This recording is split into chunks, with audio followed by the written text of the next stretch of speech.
everyone, welcome back for another deep dive. Always exciting. Yeah, and today we're looking at something I think we all struggle with a little bit, and that's true friendship. And to help us dive deep into this, we have a really fascinating reflection called The Call to be a Friend. Okay.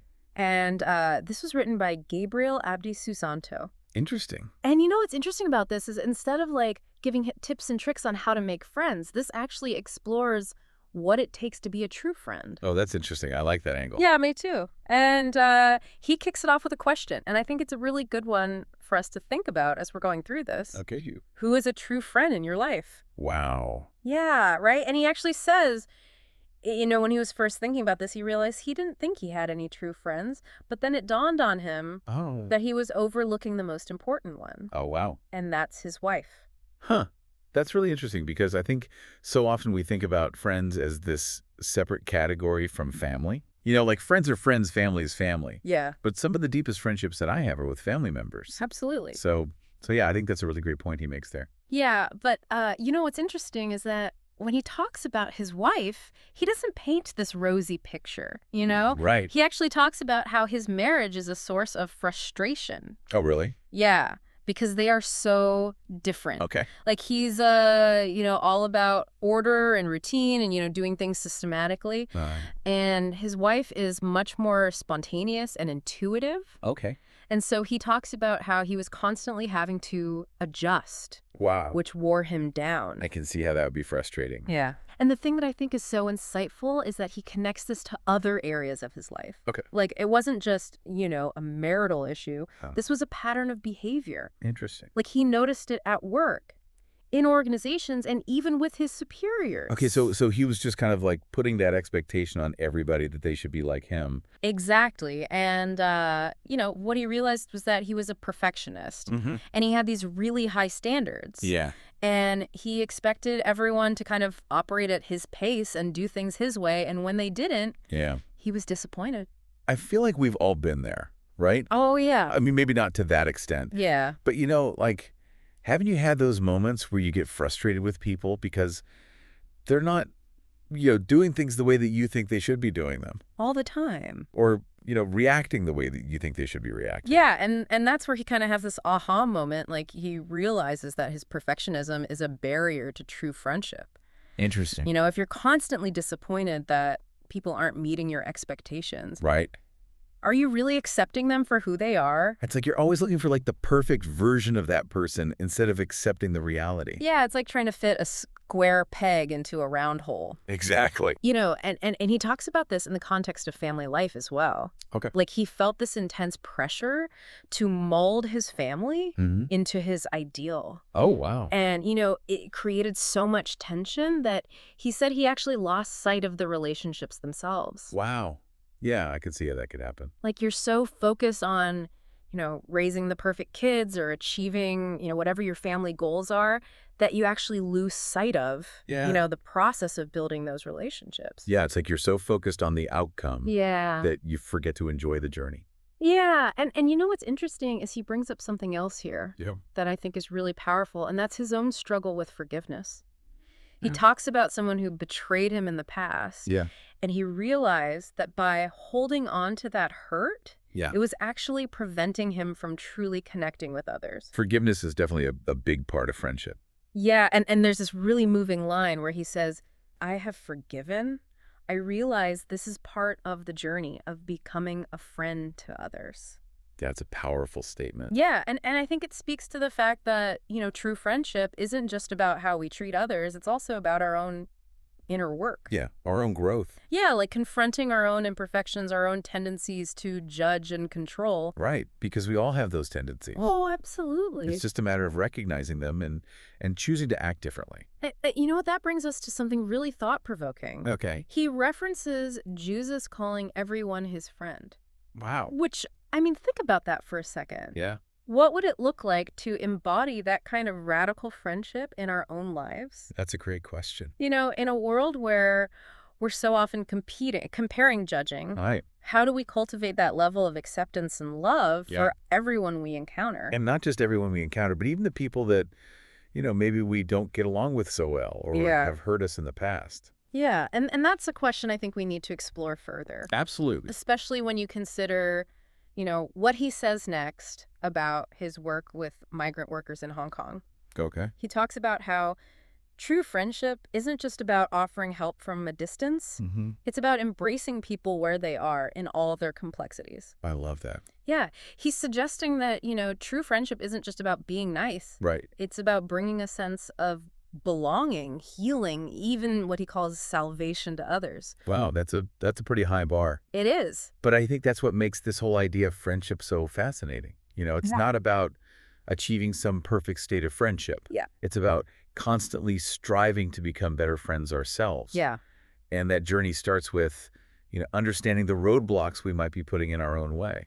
Yeah, exactly. And I think that's a great place to kind of pause and reflect. Yeah, for sure. Yeah, because, we've talked about his journey and his insights, but now it's time to kind of turn that lens inward. Absolutely. And think about our own lives. Yeah. Where are we getting tripped up by our own expectations? For sure. I know I've had plenty of moments where I get frustrated with friends or family. Yeah. Because they're not reacting the way I think they should or making the choices that I think they should be making. Yep, I've been there too. So, the question for us as we move forward is, are we approaching those situations with a genuine desire to understand?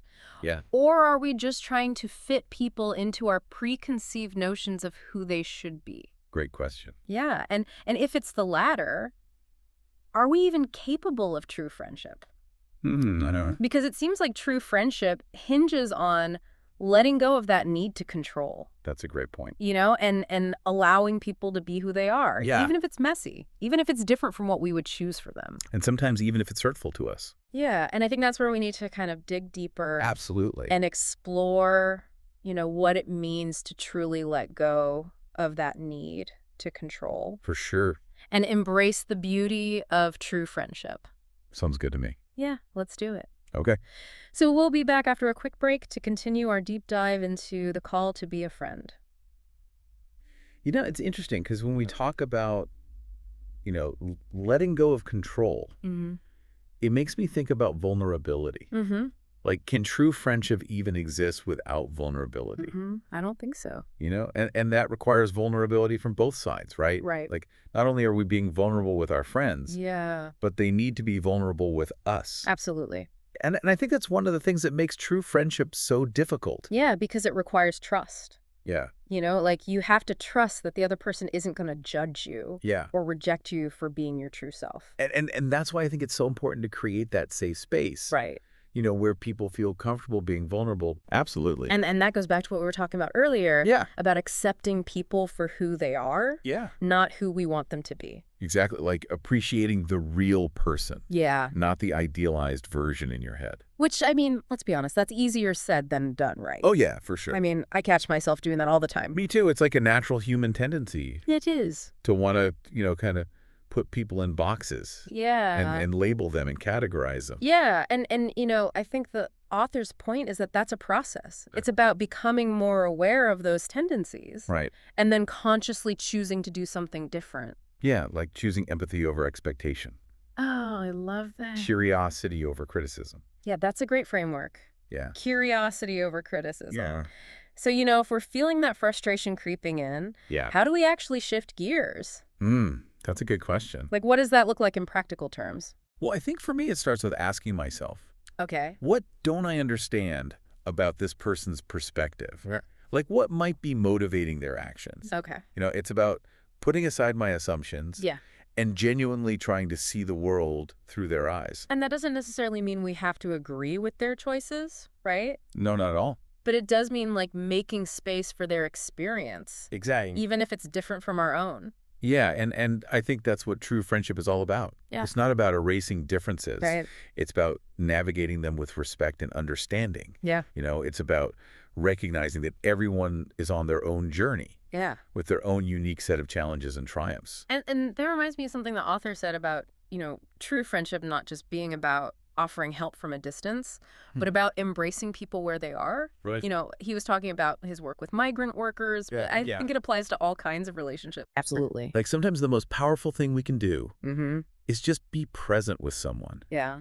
listen without judgment, Okay. and offer a safe space for them to process their emotions. It's that simple act of saying, Yeah. I'm here for you no matter what.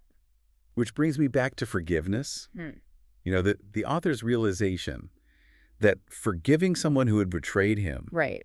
was actually a step towards becoming a better friend to everyone. It's like this beautiful paradox, isn't it? It It's is. like by releasing ourselves from that burden of resentment, Yeah. we actually open ourselves up to deeper connection with others. It's like that act of forgiveness creates space Yeah. for love and compassion to flow in. I love that. And speaking of love and compassion, Okay. we haven't even touched on the author's point about Jesus calling everyone his friend. Oh, yeah, that's right. I mean, what a radical concept, It is. right? It challenges us to expand our definition of friendship Yeah. beyond our immediate circle. You know, it makes you wonder, what would our world look like if we all approached each other with that level of acceptance and love? Especially the people that we disagree with. Yeah. Or the people who challenge our perspectives. You know, even the people who have hurt us in the past. Right. It's a tall order. It is. But I think that's the beauty of this reflection. It's not about achieving some perfect state of friendship. Yeah.